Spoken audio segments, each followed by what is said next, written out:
Bago ngayong gabi, iniutos ng International Criminal Court Pre-Trial Chamber 1 na sumailalim sa medical exam si dating Pangulong Rodrigo Duterte. Yan ay para matukoy kung siya ay fit to stand trial o nasa maayos na kalusugan para humarap sa paglilitis. Nagtalaga ang ICC ng medical experts sa forensic psychiatry, neuropsychology at geriatric behavioral neurology. Makikipag-ugnayan sila sa detention center para sa medical records ni Duterte.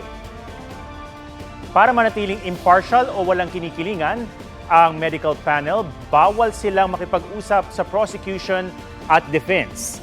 Inaasahan ng panel na maisumite ang resulta ng medical exam kay Duterte sa October 31. Matatanda ang ipinagpaliban ang pagdinig sa confirmation of charges kay Duterte para matukoy ng korte kung siya ay fit to stand trial.